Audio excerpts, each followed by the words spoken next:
Welcome to the Week 5, Week 6 group call for InnovationX.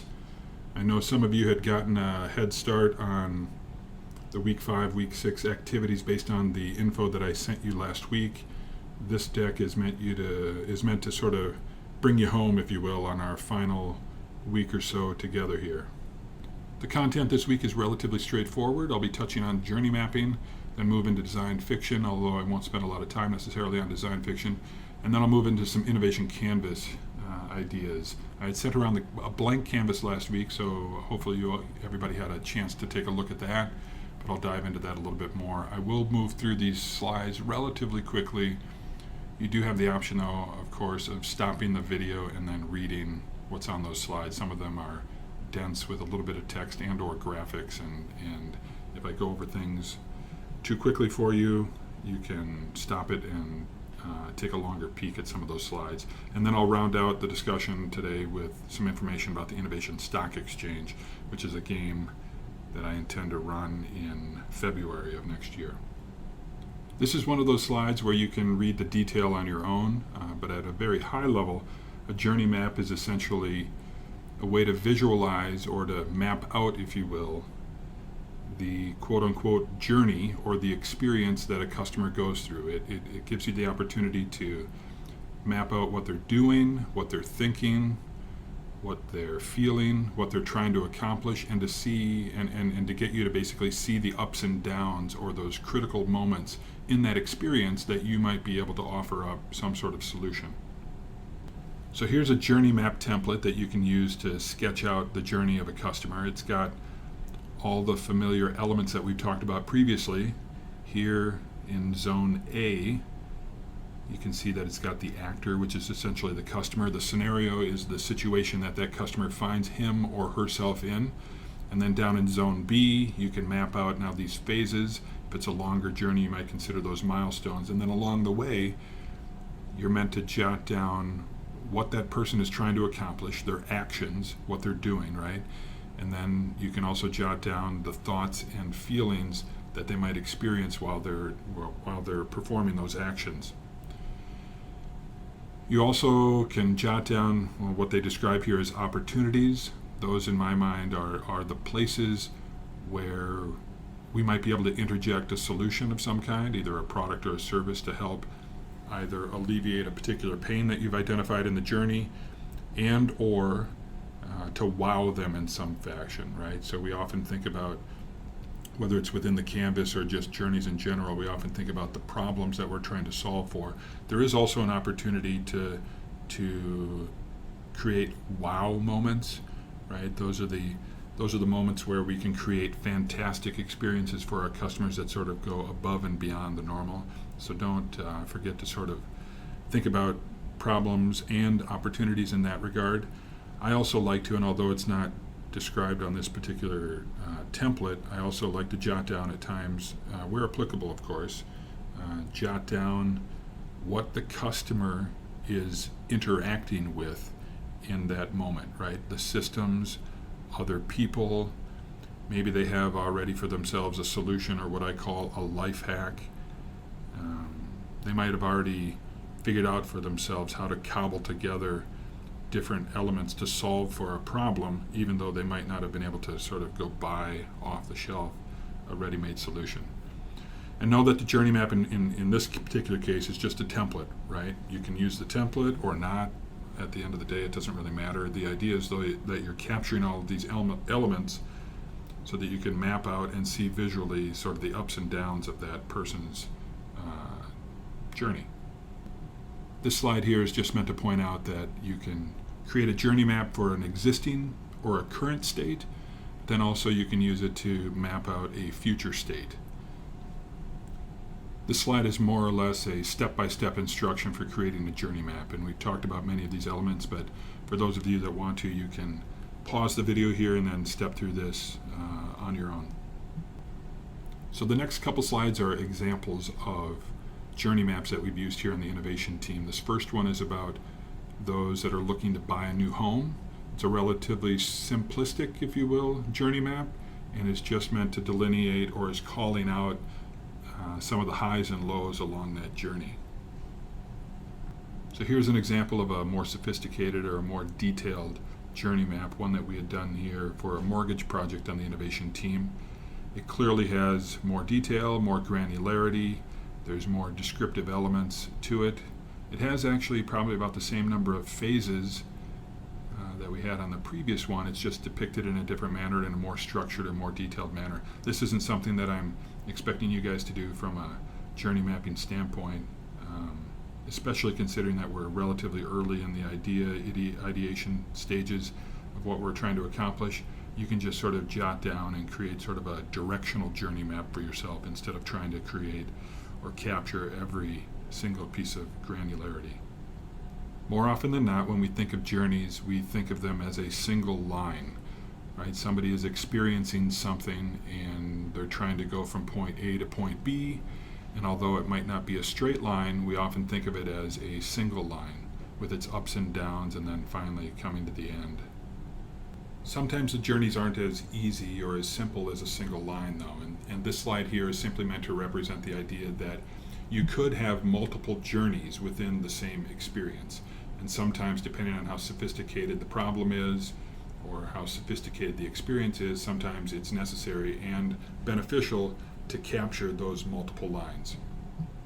So the last activity that we did as a group back in week 4 was an ideation session where we essentially did some journey mapping out on Miro.com. Journey is just another word for story. Classic story structure, whether it's a book or a film, basically follows the same path where you have an actor or a customer or a persona, whatever word you want to use. That person is headed off on their journey or in their quest, if you will, to try and find something or to achieve a particular goal. And then somewhere along that line or somewhere along that journey, they run into a problem. They're confronted with something that prevents them from doing what they want to do. They're not able to attain their goal. And then they go searching for a solution to that problem. They either create one themselves or they find one. And ultimately, it's when they find that solution that they are able to reap the benefits, if you will, of having found that solution. And that ultimately is what you're trying to map out here. Take it from the introduction of your character, through the problem, through the journey resolution, and ultimately the benefits that they get from that. So out on Miro.com, off to the right or down to the right, some frames have been set up, one for each of the groups, in which you can essentially do your own journey mapping or ideation session, similar to the one that we had done on Thursday of week 4. The idea is that you can go out there and as a group, you can ideate a little bit around this idea of identifying customers or characters and then taking them through a journey, identifying a problem that they might experience, and then ideating on possible solutions for that particular problem.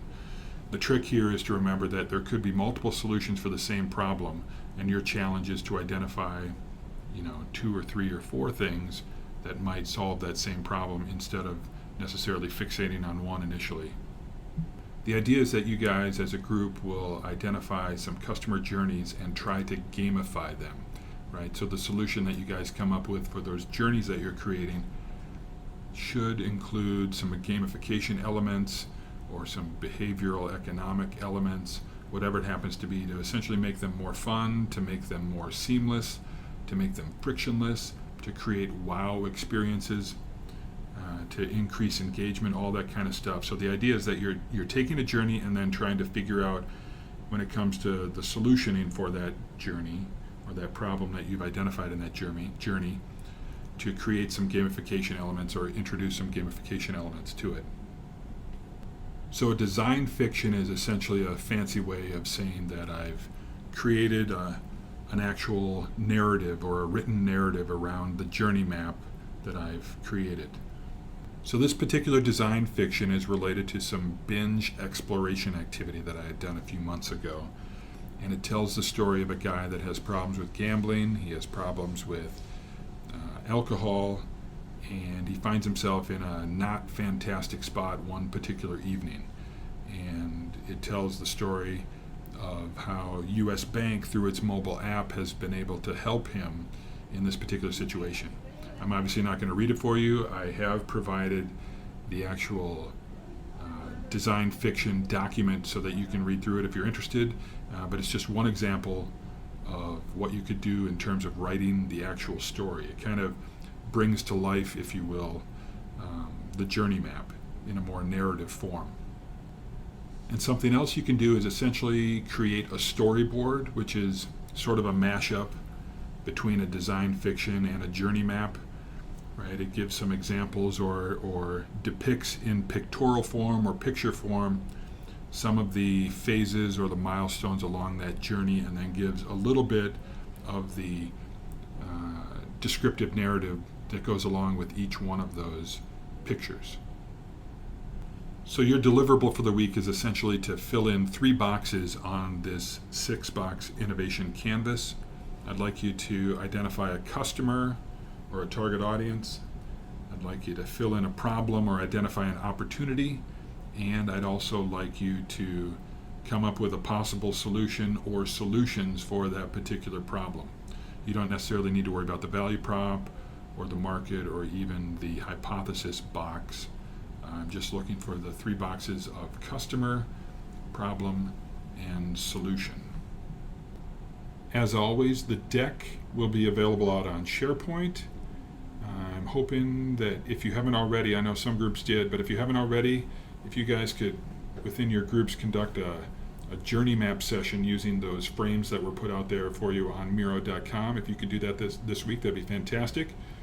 And if you're able to do so by the end of the week, or hopefully prior to Thanksgiving, if each one of you individually could submit a canvas to me that outlines the customer, the problem, and a potential solution, sort of a gamified solution for that problem, that'd be fantastic. Not intending to have office hours this week, but certainly I am available either on an individual basis, or if the teams want to get together with me, they certainly can. I will also include in the materials that I send to you not only the example of the design fiction, but I will also include a canvas on a project that I've been working here on the innovation team to give you an example of what some of those boxes look like when they're actually filled in. And then I will make a quick comment here about the Innovation Stock Exchange as well before I conclude.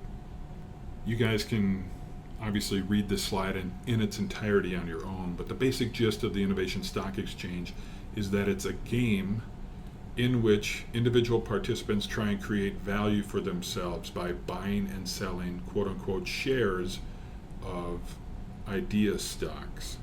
And the idea stocks are actual product and service ideas from the innovation team.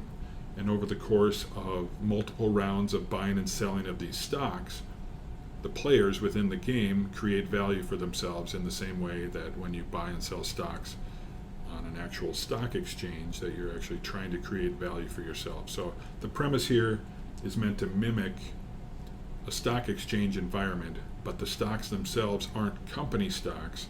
They're ideas for products and services that the innovation team has come up with. My hope is you guys can find maybe 30 minutes a week for 3 weeks to participate in the Innovation Stock Exchange.